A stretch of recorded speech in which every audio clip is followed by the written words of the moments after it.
Hi everyone, it's Lynnea for LDRS Creative. I'm going to be making a quick set of one-layer cards today using the Orchid Stamp Set from the new Spring 2022 release.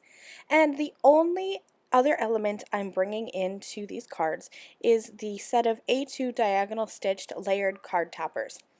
Whenever I'm creating one-layer cards, I like to add little details to kind of pump up the cards a little bit. So adding a stitch detail around the edge of these cards is going to be the first way that I add something special. So I grabbed the largest die from that set, and I have 4 pieces of cardstock. I just took a regular 8.5 by 11 sheet of cardstock and cut it into quarters, and I'm lining up the edges of that cardstock with the cutting edge on that die, and I'm using little pieces of temporary tape to hold those in place.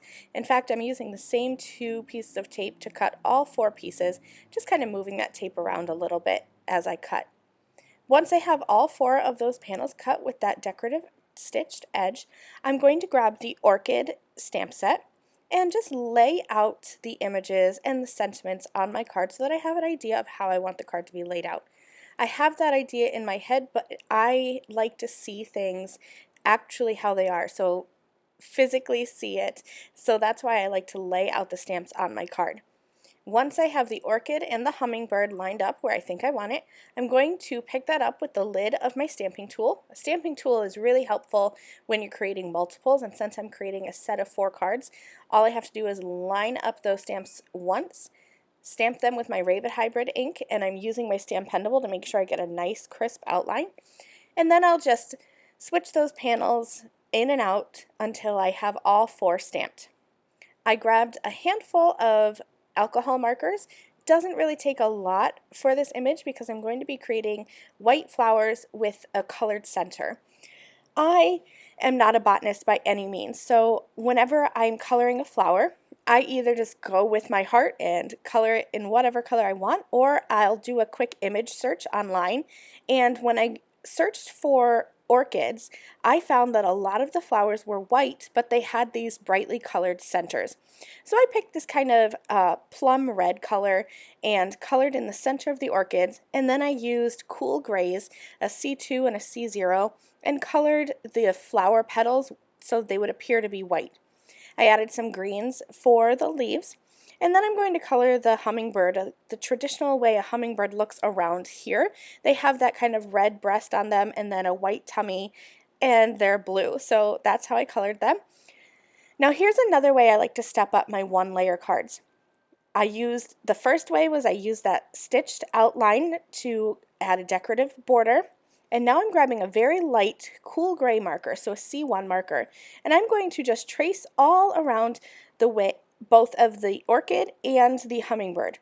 That kind of makes that image pop off the page. Now you could just add a shadow following a light source, so just along one side of the image, but I like to go all the way around and really make those images pop off the page. It's time to add my sentiment, so I grabbed that large, wonderful word from the Orchid Stamp Set, and I also have a smaller sentiment to go along with it. There are a couple different sentiments in here, and you could vary that if you want, but because I wanted to make this a quick set, I just did the kind and then the large word, wonderful, on all 4 of my cards. Here's another way to step up this card. I'm going to add a little bit of heat embossing, and that's going to make that sentiment stand out and kind of bring that into the forefront and have that flower more in the background. So I added some LDRS Creative clear embossing powder, and if you work quickly with the Raven Hybrid ink, you can heat emboss this. So I stamped all 4 panels, added the embossing powder to all 4, and now I'm just going to heat set them. And in just a second, I'm going to show you here. See how that kind of just makes that black ink look a little bit darker, and it adds a little bit of shine, so you can distinguish that from the ink in the background. And I used the same ink pad there. Here's another way I'm going to step up this background. I love adding spatters to my cards. I usually go with either black or gold, and in this case I thought that black would be too bold, so I'm going to add some gold shimmer watercolor to the background. Just added some color onto my little watercolor pan there. Then I really like to load up my brush. I'm using a size 6 round because that just gets the size dots that I like. Smaller brush will give you smaller dots. Larger brush will give you larger dots. Another way that this heat embossing helps me is that when I add the spatters, the heat embossing is going to help resist. But if I get any ink or any watercolor on that heat embossing, you saw me there, I just took my nail and scratched that right off, and nobody will ever know. All right, here's my finished set of 4 cards. I hope that you enjoyed this tutorial.